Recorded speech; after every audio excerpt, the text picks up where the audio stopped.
In this video, I will be, by the end of this video, you should be able to demonstrate an understanding of push and pull factors that impact human migration. So, obviously, at this point, you may not understand what this is. That's the objective. By the end of the video, you should have a good understanding of these. And as usual, if you need to pause the video, rewind it, please do that at any time. Please make sure you watch the entire video so that you get all of the information. And while I'm not grading this, I would highly recommend opening up a Word document or grabbing a piece of paper and jotting down some notes. That will help you a lot in the activity that's going to follow.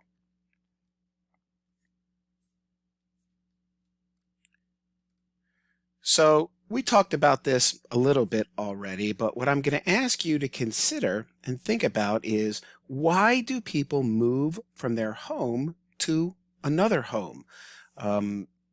Once people live in a home, and also consider a house and a home really are two different things. A house is a building. A house is a structure. I'm having a house built. It really doesn't become a home until someone lives there and makes it their own.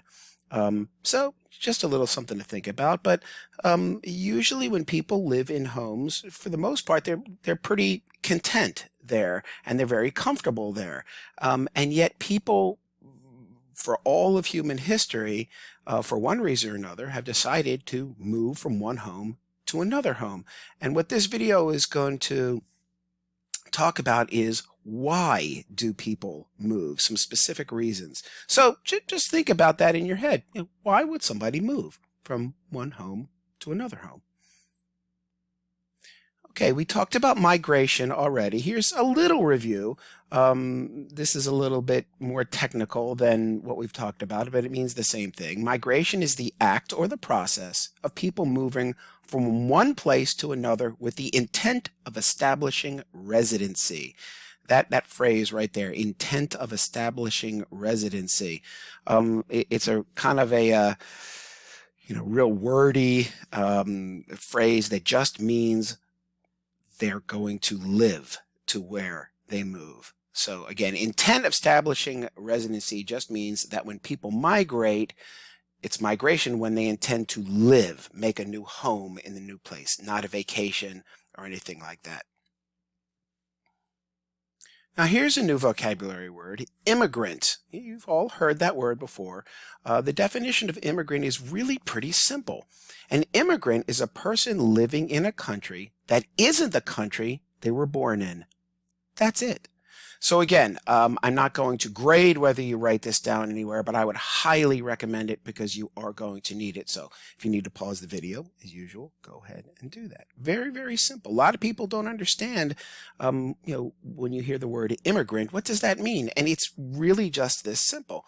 An immigrant is any person living in a country that isn't the country they were born in.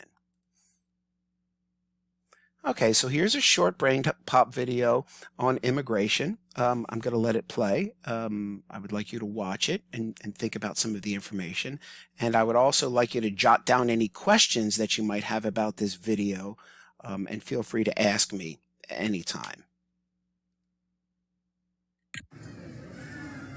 Hey,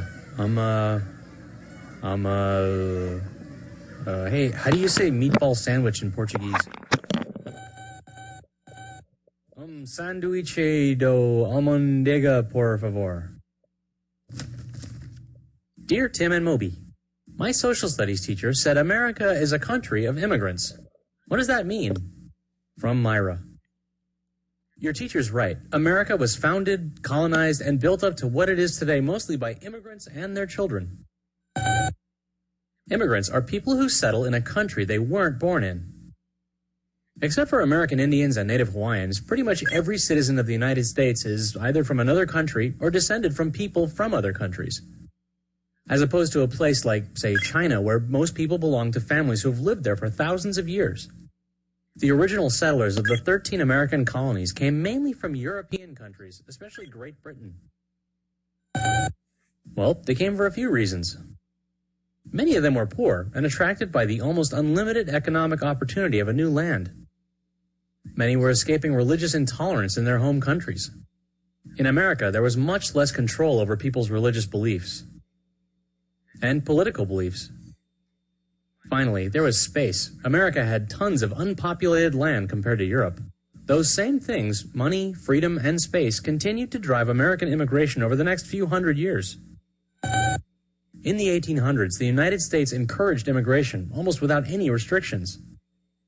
Starting in the 1840s, immigrants flooded into the country, escaping war, hunger, and poverty in their home countries. Millions of those newcomers passed through Ellis Island, an immigration processing center that opened in New York Harbor in 1892. 12 million immigrants, mostly from Europe, passed through there, and it's estimated that nearly 1 out of 4 Americans can trace an ancestor back to Ellis Island. These days, 1.5 million immigrants from around the world enter the United States every year. And because the demand to get in is still so high, countless undocumented immigrants arrive each year, too. Those are immigrants who come into the country without the government's permission. Yeah, you can't just move to whatever country you want. Even if you're just visiting for a short time, like on vacation, government workers called customs agents will check you when you arrive. Illegal immigration has become kind of a big deal. Some people believe illegal immigrants should be allowed to stay in the United States and work toward getting their citizenship. They argue that these immigrants are what the American dream is all about, giving everyone a chance to make better lives for themselves. Others say that offering citizenship to people who've snuck into the country isn't fair to the ones who followed the rules and are still waiting to get in. It's a controversial issue because so many Americans have immigrants in their families. Like me. My father's grandparents arrived at Ellis Island from Wales in the 1920s. And my great-grandpa does not have a speech impediment. It's an accent, a Welsh accent. Anyway, my mother's family immigrated from Japan. Are you going to mock my grandmother now? Okay, so hopefully you learned something about that. Again, if you have any questions about the video you just watched, feel free to reach out, and I'm happy to have a discussion. Okay, reasons people migrate. The reasons that people migrate, and there are many of them, fall into 2 categories: push and pull factors. This has nothing to do with push and pull factors. I just thought I'd put a cute picture of a baby doing a push-up. This has nothing to do with pull factors. I just thought I'd put a cute picture of a kitten pulling on something. Reasons people migrate: push and pull factors. Okay, this, again, you're definitely going to want to jot this down somewhere. Push factors are negative or bad things that motivate people to move away from where they live. Push factors are always bad things. Pull factors are positive, good things that motivate people to move towards somewhere else to live. Pull factors are always good things. Now, there's another reason people might migrate, and hopefully you picked up on this in a couple of the readings that you've done.